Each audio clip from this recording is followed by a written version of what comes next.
नमस्कार दोस्तों, आज की कहानी का शीर्षक है पहाड़ी राजा की बेटी। बहुत समय पहले एक राजा और रानी रमणीय पर्वतीय क्षेत्र में रहते थे। उनकी बेटी यानी राजकुमारी बहुत ही सुंदर थी। जब उसका जन्म हुआ था तब माता पिता ने उसका भविष्य जानने के लिए राज्य ज्योतिषी से सलाह ली थी। राज्य ज्योतिषी ने बताया था कि राजकुमारी भाग्यशाली है और ऐसा ही हुआ भी। जब वह युवा होने लगी तो बहुत ही सुंदर दिखने लगी। जब वह अपने होंठ खोलती तो उसके अंदरों से मोती गिरते और जब चलती तो उसके पैरों के दोनों तरफ बहुमूल्य रत्न बिखरने लगते। इतने कि उसके युवा होने तक उसका पिता उस क्षेत्र का सबसे धनवान और संपन्न राजा बन गया। राजकुमारी का एक और विशेष गुण था कि वह सोने की एक माला धारण किए रहती थी जो जन्म से ही उसके गले में थी। जब उसके बारे में माता पिता ने राज्य ज्योतिषी से पूछा था तो उन्होंने बताया था यही माला इसका जीवन है। इस हार को इसके गले से कभी न उतारना और इसकी रक्षा करना। इसलिए रानी ने बेटी को बताया था कि इस हार को कभी न उतारे और सदा ही गले में पहने रहे। राजकुमारी के युवा होने पर उसके षोडश जन्मदिन पर राजा ने उसके लिए सोने की चप्पलें उपहार में दी। राजकुमारी ने पिता को धन्यवाद दिया और अपनी सेविकाओं के साथ वही चप्पल पहनकर अब वह पहाड़ों में चहलकदमी करने जाती। इससे उसके नाजुक पैरों की सुंदरता और भी बढ़ जाती। एक दिन राजकुमारी अपनी सेविकाओं के साथ पहाड़ पर बने महल के आसपास जंगली फूल चुन रही थी कि उसका पैर फिसल गया। उसके एक पैर की चप्पल बहुत नीचे खड़ी ढलान से नीचे गिर गई। राजकुमारी ने अपने परिचारकों को ढूंढने के लिए भेजा।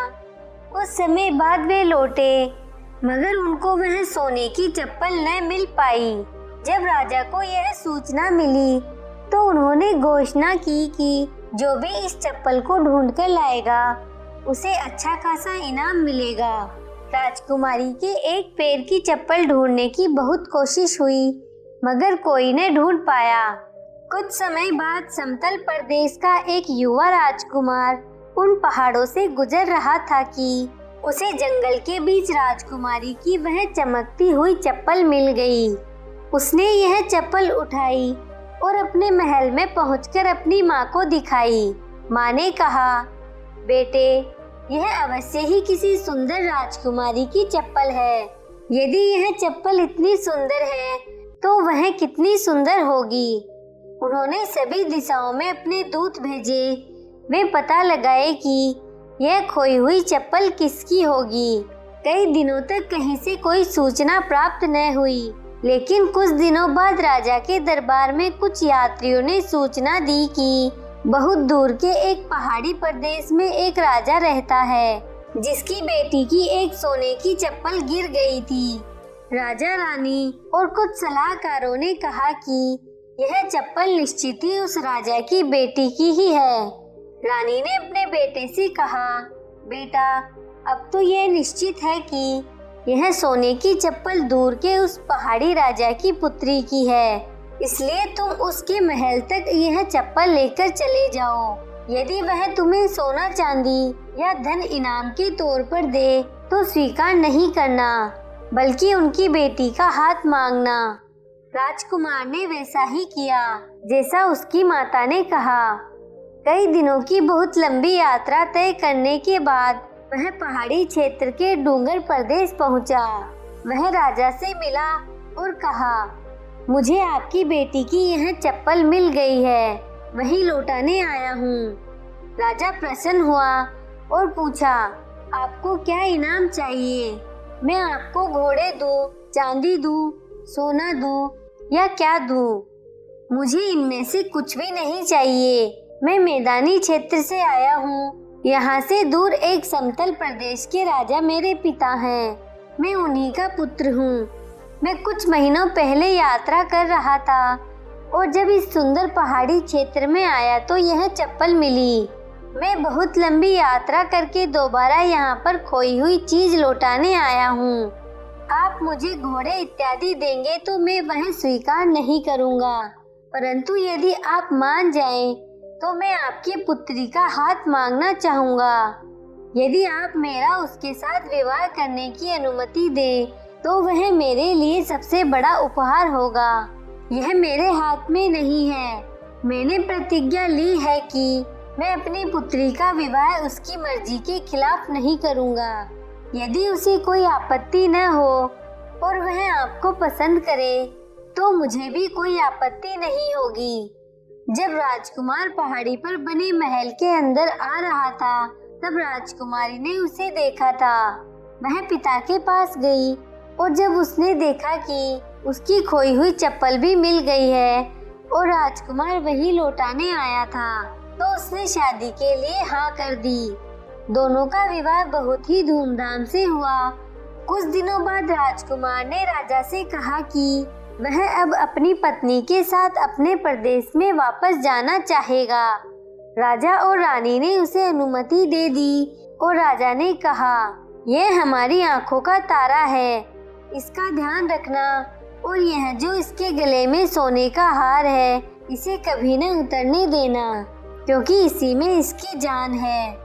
राजा रानी और दरबारियों ने उन्हें कई उपहारों के साथ धन, हाथी घोड़े, सोने चांदी के साथ विदा किया।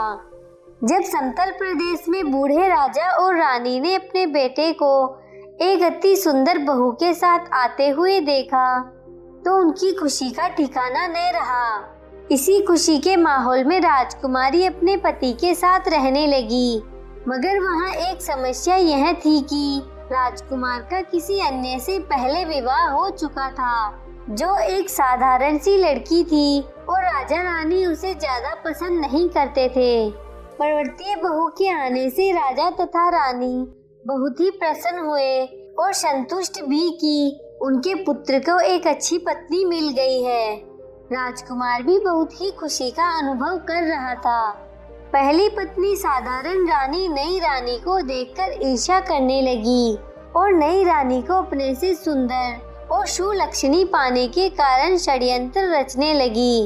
राजकुमार के बूढ़े पिता और माता यह देखकर चिंता में पड़ गए कि पुरानी बहू नई बहू का कोई अहित न करे, इसलिए उन्होंने नई बहू, जिसका नाम सुधा था, अपने पास बुलाया और कहा कि उसे पुरानी बहू से होशियार रहना चाहिए। मगर सुधा ने कहा, वह तो मेरी बहन जैसी ही है, मुझे उससे क्या डर, मैं उसे प्यार करती हूँ, इसलिए वह भी मुझे प्यार करती होगी। राजा रानी सुधा के सद्विचार सुनकर और भी प्रसन्न हो गए, मगर वे पुरानी बहू के स्वभाव से परिचित थे। कुछ महीनों तक सब ठीक ठाक चलता रहा, मगर एक दिन अचानक राजकुमार को दूर देश की यात्रा के लिए जाना पड़ा। वह सुधा को साथ नहीं ले जा सकता था, इसलिए अपने माता पिता से कहा कि उसकी पत्नी का ध्यान रखें और देखते रहें कि पुरानी बहू कोई शरारत न करे। राजकुमार के जाने के बाद पहली बहू नई बहू सुधा के कमरे में गई और बोली, हमारे पति छोटे राजा हैं, तो इसलिए दूर देश की यात्रा पर गए हैं। वह तो तुम्हारे पास ही ज्यादा समय बिताते थे। तुम सुंदर हो और पहाड़ी प्रदेश की राजकुमारी हो। वे तुम्हें बहुत प्यार करते हैं।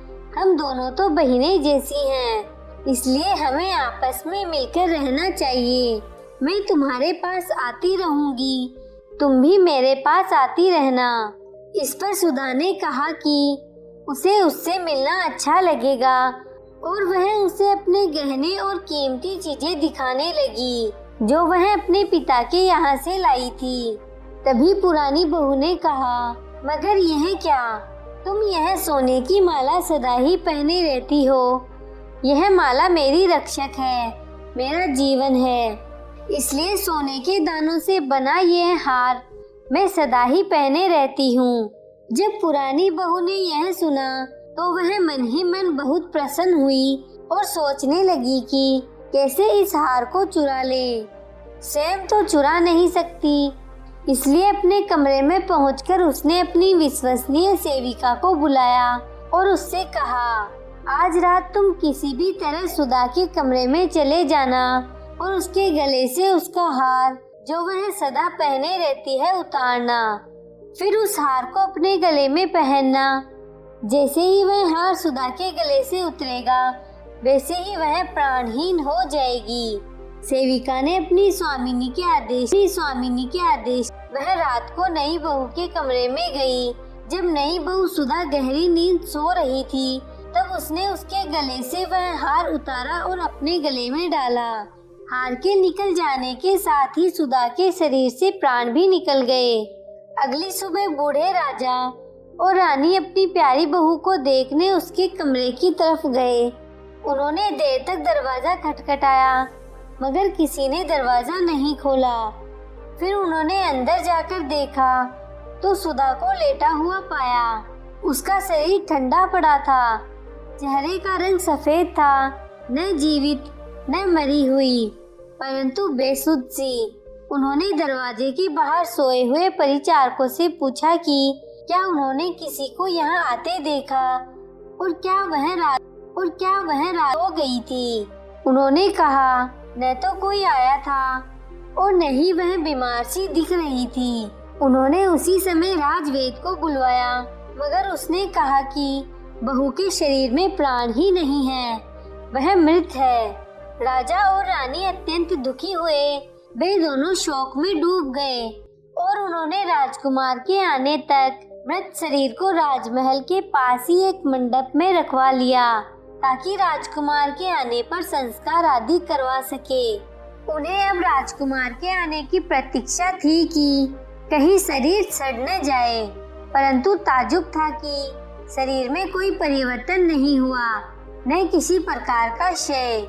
इसलिए राजा और रानी हर रोज मंडप के पास जाते और अपनी प्यारी बहू का शांत चेहरा देख आते। कुछ दिनों बाद राजकुमार लौटा, उसे मंडप के पास ले जाया गया। सुधा का चेहरा वैसे ही सुंदर था जैसे पहले था, होठ भी वैसे ही, चेहरे पर वही लाली, लगता था कि जैसे वह सोई हुई हो। टूटे हुए दिल से राजकुमार अपनी सुंदर पत्नी को देखता रहा। उसको देखकर लगता था कि कहीं पत्नी के शोक में वह भी मर न जाए। वह अपने भाग्य को कोस रहा था कि क्यों उसे दूर के प्रदेश की यात्रा पर जाना पड़ा। न वह जाता, न वह उसके अंतिम क्षणों और अंतिम संवाद से वंचित रहता। वह पूरा दिन मंडप के सामने विलाप करता रहता। संध्या के समय उसे महल की ओर ले जाया गया, तब भी वह जाने से इनकार करता रहा और अपनी पत्नी की ओर देखते हुए कहने लगा, शायद यह तुम्हारे अंतिम दर्शन है। न जाने कल मैं रहूं न रहूं, मेरी मनोरम प्यारी पत्नी, मेरी सुधा। बूढ़े राजा और रानी को लगा शायद उनका बेटा राजकुमार पागल न हो जाए या उसकी भी मृत्यु न हो जाए, इसलिए उन्होंने उसे दूसरे दिन मंडप की ओर जाने से रोक दिया। जिस सेविका ने सुधा के गले से हार उतारा था और अपने गले में पहना था, वह शाम को सोते समय वह हार तथा अपनी चूड़ियां आदि उतारती और अगली सुबह फिर पहन लेती। जब नींद से जाग जाते, जब शाम के समय वह सोने का हार उतारती थी, उस समय सुधा के शरीर में प्राण शक्ति जागृत होती, वह जीवित हो जाती। जब सेविका वह हार फिर से पहन लेती तो सुधा फिर से मृत सी पड़ी रहती। परंतु यह बात कोई न जान सका क्योंकि राजा और रानी दिन में आते और फिर चले जाते। वे समझ नहीं पाते कि क्या करें। यह उनकी प्यारी बहू का क्या हाल हो गया, बेटे को कैसे संभाले, संस्कार करवाए या नहीं। वे बूढ़े राजा रानी कोई निर्णय नहीं ले पा रहे थे। जब सुधा पहली बार रात के समय जागृत हुई, वह पहले तो डर गई मगर फिर समझ गई कि उसके गले का हार चुराया गया है। उसने सोचा कि सुबह होते ही वह महल में घुस जाएगी और अपना खोया हुआ हार ढूंढकर पहन लेगी, मगर वह सुबह कभी न आई क्योंकि सूर्य की पहली किरण फूटते ही सेविका हार पहन लेती थी। सुधा रात को सामने के पोखर से पानी पीती थी और फिर अपनी जगह पर लौटकर सुबह का इंतजार करती। न कोई भोजन न कुछ खाने को, परंतु जब वह पोखर की तरफ जाती तो चलते समय अपने आप पहले की ही तरह रतन जवाहर बिखेरती। पगलाया सा राजकुमार जब अगले दिन मंडप के पास गया तो उसने मंडप के सामने से पोखर की तरफ कुछ कीमती मणियां देखी तो अचंभे में पड़ गया। उसे लगा कि हो न हो उसकी पत्नी सुधा के शरीर में अभी भी प्राण शक्ति का कोई अंश बचा है। वह सारा दिन देखता रहा कि उसकी पत्नी का बेसुध पड़ा शरीर कोई हरकत करे, मगर ऐसा कुछ न हुआ, क्योंकि वह रात को ही जागृत होती थी। निराश होकर वह वापस महल में चला गया। वह अगले दिन मंडप की ओर नहीं गया और सारा दिन उदासी में काटा।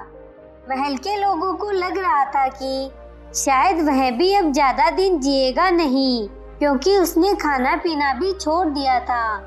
शाम के समय भी वह उदास था, मगर सोच रहा था कि रतन और जवाहर मंडप के आसपास कैसे आए होंगे।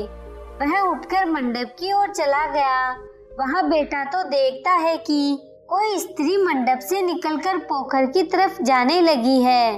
पहले तो उसको लगा कि कोई परी होगी, मगर फिर अपनी पत्नी को दूर से ही पहचान गया।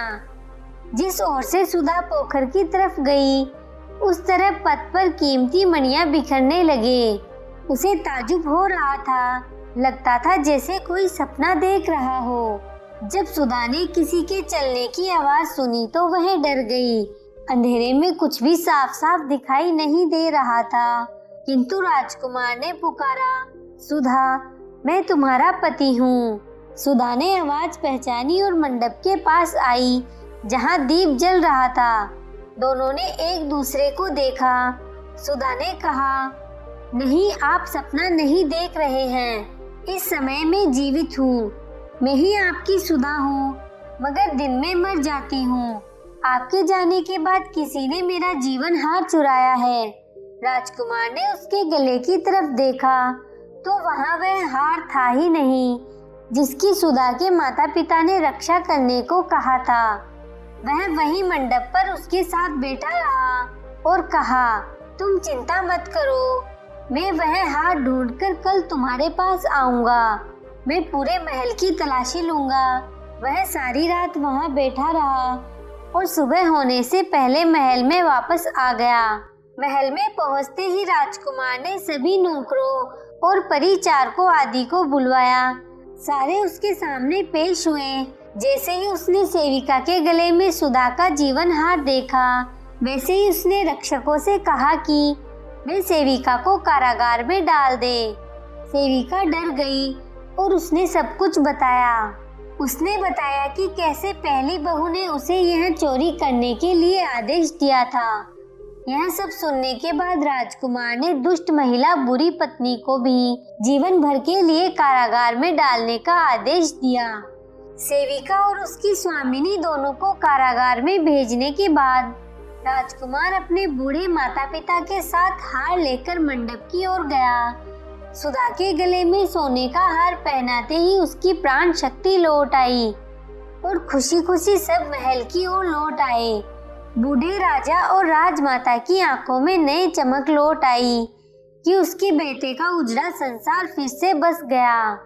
यह खबर पूरे राज्य में फैल गई। चारों तरफ खुशियां मनाई जाने लगी।